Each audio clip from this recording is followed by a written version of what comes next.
Critical race theory does not teach the banning of slavery, redlining, which began in the New Deal under Franklin Roosevelt and the Democrats, or any such thing. What it bans is Marxism, dressed up as racism. How do I know this? Seriously, I wrote an entire book on this. Angela Davis, some of you may recall, was a very violent Marxist revolutionary in her day, was involved in some heinous acts. She escaped the United States for a period of time. She did come back, and of course she became a tenured professor, and that's pretty much where all the bomb throwers from the 60s wind up. And we'll get into that in more detail. But something happened the other day that was actually quite fascinating. She was interviewed, and it turns out her roots go, well, they go pretty deeply into the American founding. Let's take a look at this. Go. Any idea what you're looking at? That is a list of the passengers on the Mayflower. No, I can't believe this. No, my ancestors did not come here on the Mayflower. Your ancestors came on the Mayflower. No. You are descended from one of the 101 people who sailed on the Mayflower. Oof. That's a little bit too much to deal with right now. Did you ever, in your wildest dreams, think that you may have descended from people who laid the foundation for this country? Never. You know what amazes me? How people so thoroughly and completely hate this country that they supported a violent overthrow of this country. And yet they return to this country, they live in this country, they are famous for who they are and what they've done to try and destroy the country. And they just kind of fit right in their own way. They take advantage of all the luxuries that this fantastic nation offers anybody who wants to embrace it. And then they do an interview here. If somebody told me that one of my relatives had been on those original ships that came over here, I would be thrilled. She's disgusted. And this is amazing to me because I immediately posted when I saw this on my social sites that Angela Davis is a white supremacist oppressor. Nothing ticks them off more than that. So she has blood that goes back to the initial individuals, white Europeans, who came to America, who she's been trashing and attacking all along. And this is just such a fantastic country. That proves it again. But she can't believe it. Oh, my goodness. Now, that won't stop her obsession. She is a fundamentalist, almost in a religious kind of way when it comes to Marxism and the violent overthrow of the United States. So that'll never change. That's her faith. But let's take a look at this.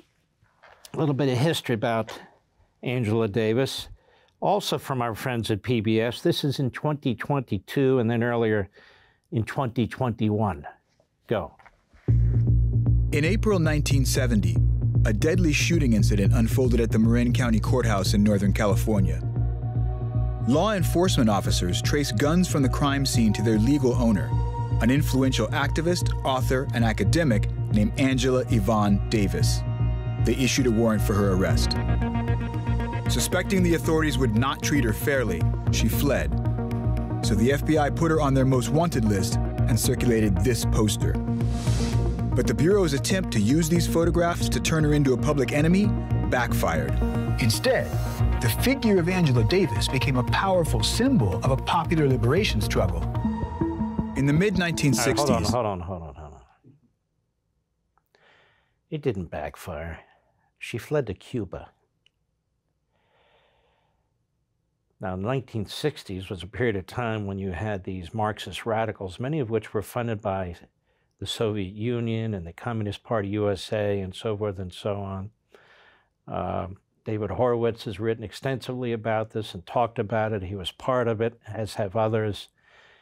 It didn't backfire. It was just part of this movement that had taken place with these disparate groups including some of Barack Obama's mentors, the Weather Underground, Students for Democratic Action, remember the Chicago 7 in 1968 and so forth and so on, the Black Panthers, violent, radical, Marxist revolutionaries. So her weapons were used in the killing of people, and they believe that she participated in that. Go ahead. Many young people grew frustrated by the pace of change in America. Confronted with deep-seated racism, entrenched poverty, and the escalation of the Vietnam War, some believed that socialist revolution and Black power offered the best hope for progress. This development alarmed the director of the FBI, J. Edgar Hoover, who pursued an aggressive campaign against groups he regarded as threats to national security. Well, there's more than that. There were riots. They were burning our cities. They were planting bombs. Later, they planted bombs at the Pentagon, the Capitol building. This was a real insurrection. You know, they talk about January 6th. This was an armed insurrection. You had bank robberies taking place, all kinds of violence. And so this was an armed insurrection. So it wasn't just that Hoover and Nixon and all the rest of them were decided to really take these guys on. It's that they had to take these guys on. Go ahead. By the end of the 1960s, many Black activists had been imprisoned or killed. This was the turbulent time when Angela Davis came to public attention as a close associate of the revolutionary Black Panther Party for Self-Defense. In 1969, the University of California Board of Regents fired her from her post teaching philosophy at UCLA, denouncing her for inflammatory rhetoric and association with communism. The next year, the FBI... Today, that would be a resume enhancer, by the way. Go ahead. ...sued Davis in connection to the Marin County courthouse shooting and circulated her photographs across the country. Angela Davis eluded the FBI for 2 months before they finally tracked her down to a hotel in New York and made an arrest in October 1970. By this time, her image had begun to take on a new significance, not as a criminal, but as a hero. She was not a hero. She was a hero to various radical communities, parts of the Black community, but she was not a hero. Go ahead. While Davis was in jail, awaiting trial on capital charges of kidnapping and murder, her supporters saw her as a political prisoner. They shared her image on posters, pamphlets, and buttons. It circulated like a meme, helping spark an unprecedented international campaign to demand her freedom. Davis was released on bail in February 1972. When her trial began, just days later, it drew worldwide attention. In court, Davis admitted to owning the guns used in the shooting, but argued that she had bought them for self-defense and they'd been taken without her knowledge. The jury agreed. That June, they acquitted her of all charges.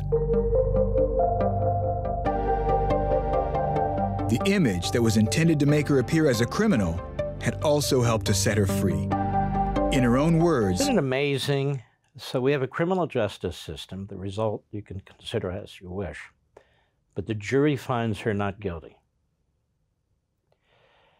So if you believe that this is a white dominant society, and you believe that you can't get justice, at least from her perspective here, she was found not guilty. And notice the narrator doesn't even mention that. Go ahead. She'd been freed by the people. As for Professor Davis herself, she continued her career in politics, in academia, and in activism, pursuing a lifelong passion to abolish prisons and working to transform society in order to make incarceration unnecessary. Yeah, that's eliminate prisons. She was also a big supporter of Black Lives Matter, various Marxist movements, and so forth and so on. Go ahead. North Dakota's Republican Governor Doug Burgum recently signed legislation banning the teaching of critical race theory. Public schools are now barred from teaching students that, quote, racism is systemically embedded in American society. Critics say the law could ban the teaching of slavery, redlining, and the civil rights movement. Okay, critical race theory does not teach the banning of slavery, redlining, which began in the New Deal under Franklin Roosevelt and the Democrats, or any such thing. What it bans is Marxism, dressed up as racism. How do I know this? Seriously, I wrote an entire book on this. And I'm not going to bore you with it and go through it again, but you know, having read it or listened to it or having watched this program, that this is bunk. Go ahead. Even discussion of the law is now prohibited in North Dakota schools. No, it's not. Discussion of the law is not prohibited. Discussion of American history is not prohibited. When you have kids in school who are compelled to be in school unless you find a legal alternative for them, homeschooling and so forth, what the states are saying in these government schools is you're not going to treat them as indoctrination mills for tenured teachers, or in some cases tenured professors, are going to fill them with Marxist rhetoric to overthrow the country. There's nothing radical about that approach. That's the correct approach. Go. Well, on Thursday, I spoke with the legendary academic, scholar, activist Angela Davis and asked her about... Now she's legendary. She's a Marxist who wants the overthrow of the country, and she's legendary in the United States. Now, keep in mind, this is PBS, the public broadcasting system. This is a little over a year ago, and this is what you're subsidizing. Do they ever do this with conservatives? Conservative patriots? No. They want them in jail for trespassing and parading on government property. They're insurrectionists, but not Angela Davis. She's a freedom fighter. Want to see more? Sign up for LevinTV.